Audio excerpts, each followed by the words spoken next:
3, 2, 1. Now! Higher. Further. Faster. Higher. Further. Faster. Show them what we got. I'm sitting here with the director of The Marvels, Nia DaCosta. How are you doing, first of all? Are you excited to see this thing out in the world? I'm so excited to see it out in the world. I'm doing well. I'm really proud of the work that everyone did, especially looking at this poster with these three women who are just so amazing. It's really exciting to finally let it go. When you think about all that went into this film creatively, Yeah. why should fans experience this film in IMAX?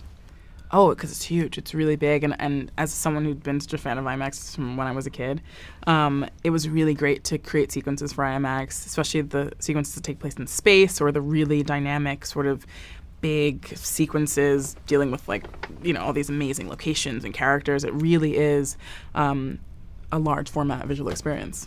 And you really feel that, too. I definitely felt super immersed in it. And speaking of that, you know, our exclusive expanded aspect ratio, something you touched on, how did you approach making those scenes open up? Yeah. Was that like a conversation in pre-production? Like, I'm just curious to see your process in that. Yeah.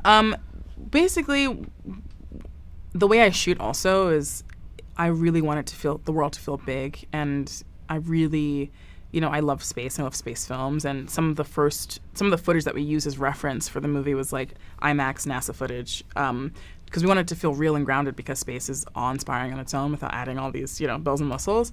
And so we were really inspired by like documentary IMAX footage, and so that helped us to figure out what we were going to do for the movie. And then also just, you have a lot of latitude when you're in IMAX, so you get to show more. So we got to create more, whether it was like an alien world or it was, you know, like a beautiful close-up. You know, we really got to immerse ourselves more, and so that's something we've been thinking about from the beginning. That's so cool that you said that you looked at like IMAX documentaries. I've been deep in like editing Space Station 3D and Dream is Alive and some of these like OG docs, and so I actually getting to go from editing those to seeing like your film and the way that you approach space, like it actually makes complete sense. I It's love so that. I'm cool. glad. It's I'm so so glad. cool. So one question that we like to ask like our filmmaker friends, this is a theoretical question more about you. If you could experience any film in IMAX again or for the first time, what would it be and why? Oh my gosh, that's a really hard question. You know what I thought was amazing in IMAX? This is just the first thing I can think of. The first Dune. Denis Villeneuve is just so masterful. And I thought the movie was fantastic, and I can't wait to see the second one. Dune was such a great experience in IMAX. Yeah, and the noise and the sound just like vibrating. Perfect. It was great. You know, this is your third feature film. And one thing that I think is really interesting as a writer and director is, you know, you're approaching some characters that are an established franchise. And, you know, this is the second time you've done that, right? Yes, yeah. And so I'm curious, how do you approach telling original stories with established franchise cornerstones?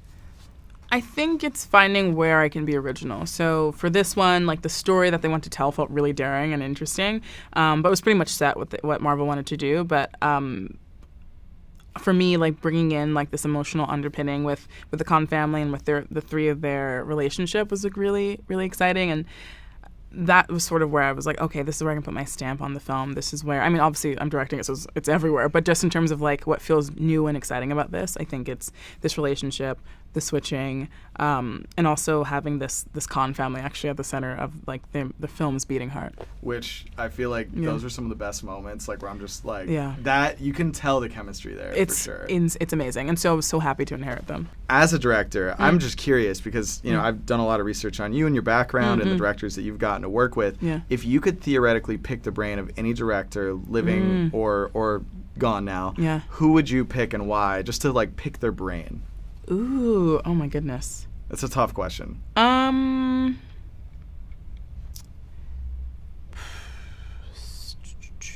was talking about Sidney Lumet earlier today. Ooh. So probably him. Yeah. Yeah. I mean, he's written a book, so Yeah. you kind of have a little insight, but he'd be amazing. That'd be incredible. Yeah. Well, I'm happy I got to pick your brain. Thank you so much for sitting down No, with of me, course. Thank seriously. you. I love this.